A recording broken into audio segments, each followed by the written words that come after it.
이번에 서울대 사회과학계열에 입학하게 된 김준이라고 합니다. 저는 이제 청각하고 언어 1급 장애를 가지고 있습니다. 이제 청각장애는 2급까지인데 언어까지 복합적으로 적용돼서 1급이거든요. 그래서 꼭 상대방이랑 대화를 할 때 입모양을 보고 대화를 해야 이게 나름 원활한 대화가 되는 정도입니다. 들리지 않는 장애를 극복한 김준희 학생은 국내 최고의 명문 서울대학교 사회과학 계열에 입학하여 메가스터디 목표 달성 장학생으로 선발되었다. 쉽지 않은 상황을 이겨내고 목표를 이룬 김준희 학생의 대입 성공 스토리를 들어보자. 이게 제가 귀가 잘 안 들린다는 거 알게 된 계기가 한 4살 때 이제 가족끼리 계곡에 놀러 간 적이 있었거든요. 근데 제가 계곡에 이제 물 쪽 깊이 들어갔다가 그러면 물에 빠질 위험이 있잖아요. 근데 그건 이제 부모님이 불에 섰는데 제가 뒤돌아보지 않은 거죠. 소리내어 불러도 돌아보지 않는 아이. 그 모습을 바라본 어머니의 이야기를 들어보았다.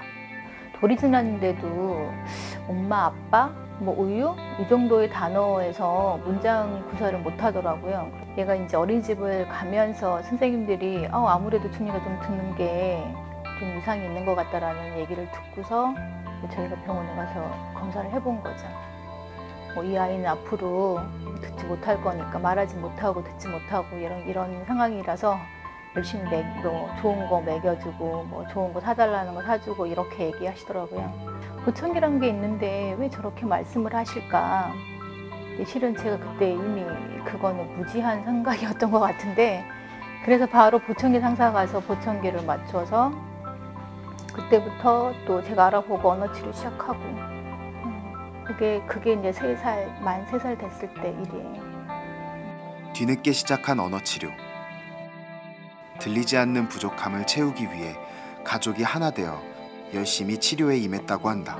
빨리 이게 또래 아이들에 비해 뒤처진 말을 따라잡기 위해서 언어 치료도 꾸준히 거의 매일마다 간 것 같고, 그리고 집에서는 막 다른 아이들보다 책도 많이 읽고 같이 엄마랑 소리 내어서 듣기가 힘든 상황에서도 할 수 있는 방법은 책을 통해서 습득하자라고 생각을 해서 본인이 저랑 얘기할 때 제가 이제 너 잘 못 알아들으면 엄마 입모양을 봐라 이렇게 언제나 눈을 마주치면서 이렇게 얘기를 했던 게 본인이 아마 체득을 해서 그렇게 입모양을 같이 보면서 했던 것 같아요. 자연스럽게.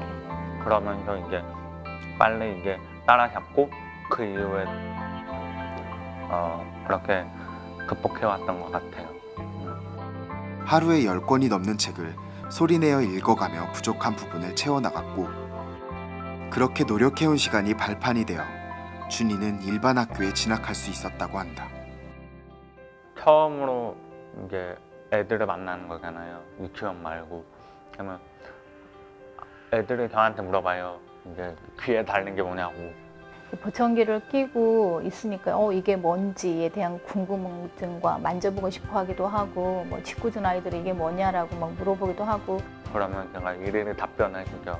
왜 이걸 끼고 있고 이건 뭐인지 그렇게 하다 보면 이제 저도 이게 짜증이 난단 말이에요.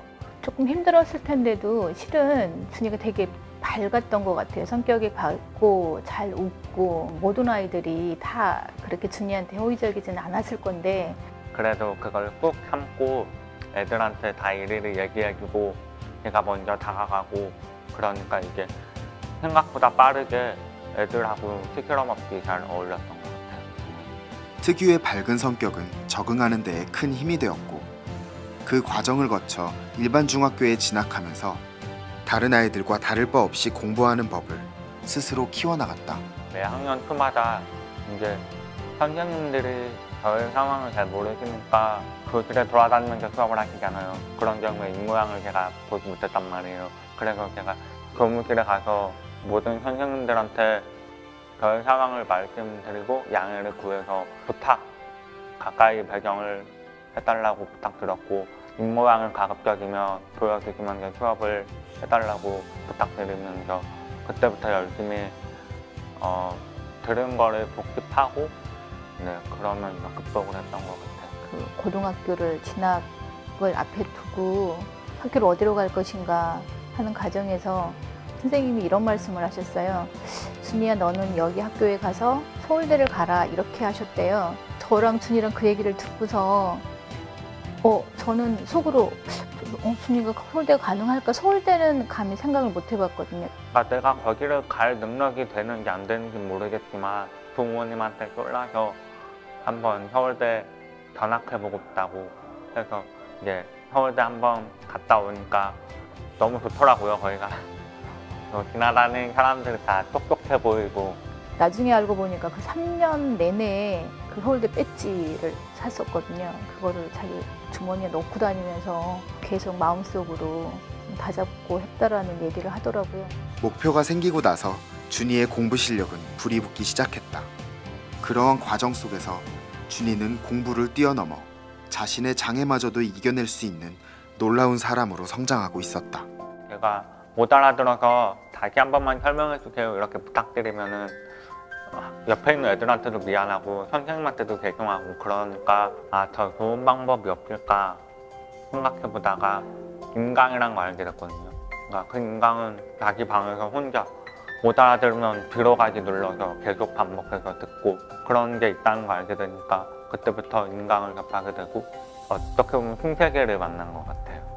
일단 한번 방에 들어가면 정말 나오지 않고, 그러니까 저희 밖에서 무엇을 하는지 궁금하지도 않는지 들어가서 보면 보청기를 빼놓고 있었어요. 저 생각하지 않아요.